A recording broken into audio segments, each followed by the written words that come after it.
Everyone, welcome to the show. So I want to share details about a new lawsuit that's been filed against the Trump administration. Very disturbing what this administration has done to its own people. Before I go into those details, though, I want you to keep this in mind. They just filed in court a 3-page court declaration, meaning the Trump administration filed this. They claim that Elon Musk is simply a, quote, senior advisor to the president. And they wrote that Musk has, quote, no actual or formal authority to make government decisions himself. And in fact, the Trump administration says Musk is not the head of Doge. He is not in charge of Doge employees of the boy band. Really? Yeah, USAID workers would probably beg to differ, because remember when Musk posted this on Twitter? It's, for those on the podcast, it says, quote, we spent the weekend feeding USAID into the wood chipper. Could gone to some great parties, did that instead. We fed USAID into the wood chipper. We. Who's we? And here's some of the carnage from that wood chipper. This is what we learned in this new lawsuit.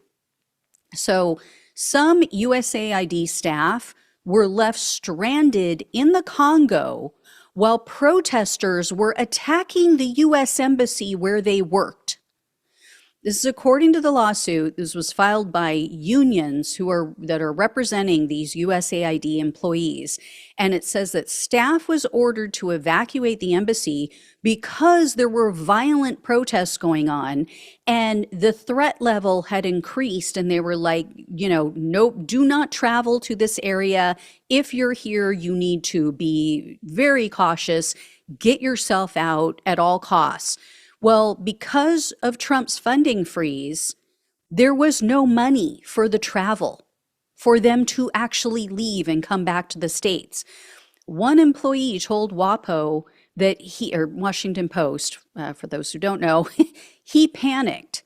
And he said, he couldn't figure out what to do. He was making all these phone calls. He eventually did make it back to D.C., but he had to take a boat, and then he had to take a plane after that. And then he gets back to the United States, gets back to D.C., he's safe, luckily, and they put him on administrative leave. And then the lawsuit also says that other USAID employees had to leave everything behind. Basically, they had to take whatever they could carry, whatever they could fit in like a backpack or one bag. That's all they could take. So they had to leave all of their personal belongings behind. They left behind vehicles. One family even had to leave their dog there. No way. No way I would do that. My dogs, my pets, their family. I don't care what I got to do. Anyway, these people were forced to spend their own money. They had to spend thousands of dollars just to get out of this basically a war zone to get back home. And now they're saying they don't know if they're going to get a paycheck. They don't know if they're going to get reimbursement for all of this money they had to spend. Many of them don't even know if they still have a job. That's how incompetent, that's how just clown show this whole thing is. There was another employee who warned that these abrupt moves by Trump were, quote, damaging vital international relationships. So she was working in the Congo. She was developing relationships to try to get cobalt for the United States. Cobalt is a very vital resource. It is what you make batteries out of. And this area has more than any other region. So they sell a ton of this to China, and it's used primarily in iPhones.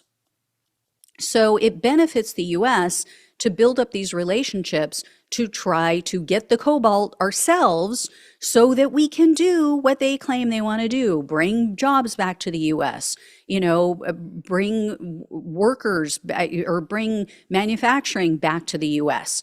And so we're not so reliant on China. And she said, quote, "We have essentially ghosted all our partners, and our reputation may forever be tarnished as a result. China is ready to immediately jump in and take over." It gets much worse, though, than just, loss of these foreign relations and loss of US jobs. So there was another government employee who joined in with this lawsuit. He says his pregnant wife was denied emergency medical transport while he was stationed in another country. So this is another USAID employee. They didn't say where he was stationed, but NBC reported that his wife is 31 weeks pregnant, and apparently she was previously approved for medical transport because they were ordered to evacuate because his wife was at high risk of hemorrhaging and losing the baby. Well, the government denied their request 2 times. This was at the beginning of February, right after the doge cut off all of this funding. And the reason they cited was, quote, "no USAID funding for medevacs." Eventually, like, this guy called everyone. They said they called everyone that he knew to try to get some help. He finally gets a hold of a senator who was sympathetic and said, "Yes, I will help you." And they did something about it. But his wife had already begun hemorrhaging. So she had to be sent to the emergency room. She had to be or she was hospitalized as an emergency case, I should say. They're still overseas. So now they can't be moved. Now the doctors are saying, no, it's too risky to move her because she was hemorrhaging. And so she could die, she could lose the baby, both. So the employee is identified only as Terry Doe because all of these people want to remain anonymous because they're afraid of retaliation. So this person told the employee told NBC News, quote, "Our lives are acceptable collateral damage for their political gain." And then it's stated in the lawsuit for this specific case, for this couple that almost lost the baby, quote, "Each day has brought a new constellation of suffering. Because of the stress and strain of the constant onslaught by my employer in recent weeks, my wife has repeatedly been in the hospital with a life-threatening condition and stress-related complications." Yeah. But tell me again about how this so-called savior, Donald Trump, how he's sent by God to make everything better. And again, like I said in the beginning, Doge is doing this, right? Elon Musk and Doge. Put this department, put USAID in a quote unquote wood chipper, according to Elon Musk. And now they're saying, "Oh, nope, don't know him. Nope, I don't know who he is.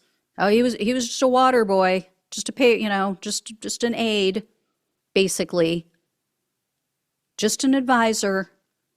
He doesn't have any authority." If he doesn't have any authority, how is he destroying people's lives like this? So, I just think eventually all of these people are going to get hit with lawsuits personally and possibly even criminal charges. So they should have learned. They should have learned from Donald Trump's first term that anyone who gets that close to him, anyone who associates with him, it's like a moth to the flame. You're going to get burned.